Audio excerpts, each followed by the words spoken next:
ঘুরতে যেতে কার না ভালো লাগে, আর সেটা যদি হয় কোনো সমুদ্রের ধারে, তাহলে তার কোনো কথাই নেই। আমরাও তাই উইদাউট প্ল্যানিং এই উইকেন্ডে চলে গেছিলাম মন্দারমণি। নমস্কার বন্ধুরা, আমি মৌমিতা আর আপনাদের সকলকে স্বাগত জানাই আমার এই চ্যানেলে আরও একটি ব্লগ দেখবার জন্য। এই উইকেন্ডে আমরা খুব সকাল সকাল গাড়ি নিয়ে বেরিয়ে পড়েছিলাম মন্দারমণির উদ্দেশ্যে। আমরা বেরিয়েছিলাম এই সকাল 8টা নাগাদ, যাতে আমরা একটু তাড়াতাড়ি ওখানে পৌঁছাতে পারি। রাস্তা মোটামুটি ফাঁকাই ছিল, আমাদের কোনো রকম জ্যামে পড়তে হয়নি। আর প্রত্যেকবারের মতো আমরা একটা ব্রেক নিই কোলাঘাটে। আর যে পার্টিকুলার রেস্টুরেন্টে আমরা যাই সেটা হচ্ছে এক্সপ্রেস ফুড প্লাজা, বিকজ এটা অনেকটাই বড়, আমার বাচ্চা এখানে একটু ভালোভাবে রিল্যাক্স করতে পারে। তো আমরা একটা ছোট ওই 1 ঘন্টার মতো ব্রেক নিয়ে আমরা আবার বেরিয়ে পড়েছিলাম।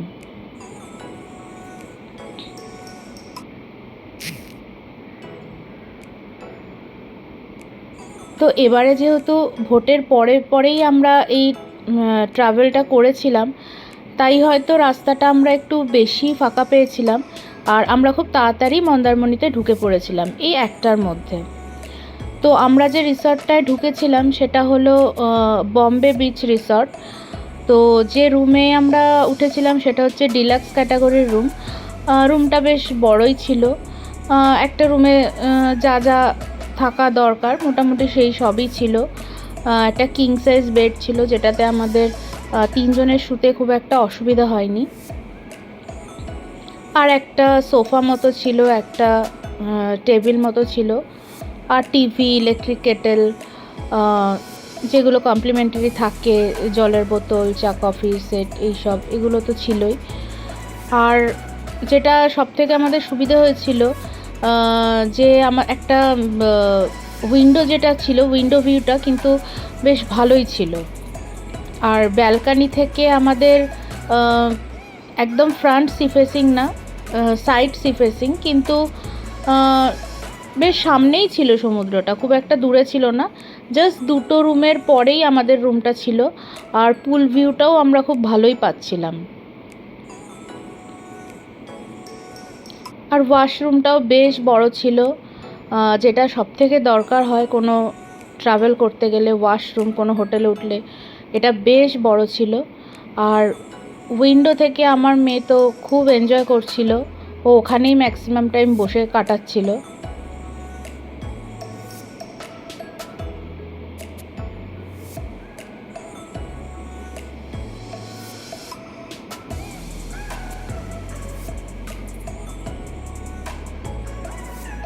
সেদিনকে আমরা ঢুকে একটু রেস্ট নিয়ে একদম বেরিয়ে পড়েছিলাম বিচে। ওখানে অনেক বাচ্চাদের অ্যাক্টিভিটি করার জন্য অনেক রকম প্লেগ্রাউন্ড ছিল। প্লেগ্রাউন্ডে অনেক দোলনা টোলনা ছিল, যেগুলো আমার মেয়ে খুব এনজয় করছিল। আর আমরা সেদিন গিয়ে জাস্ট 5-10 মিনিট রেস্ট নিয়েই আমরা চলে গেছিলাম বিচে। প্রথম ও একটু ভয়ই পাচ্ছিল, কিন্তু তার পরের দিকে ও আবার এতটাই মজা পেয়ে গেছিলো যে ও আর জল থেকে উঠতে চাইছিল না।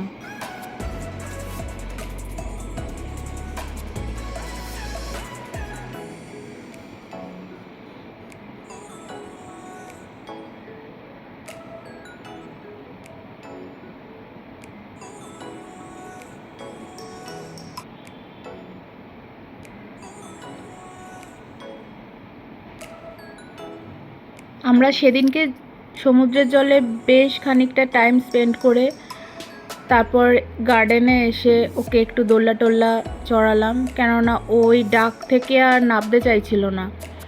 আর স্লাইড, দোলনা এইসব চড়েই ও কাটালো সেই দুপুরটা।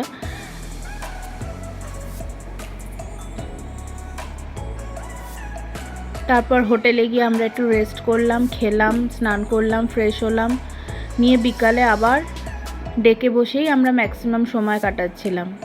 আর রাতের ভিউটা কিন্তু হোটেলের খুব সুন্দর লাগছিল।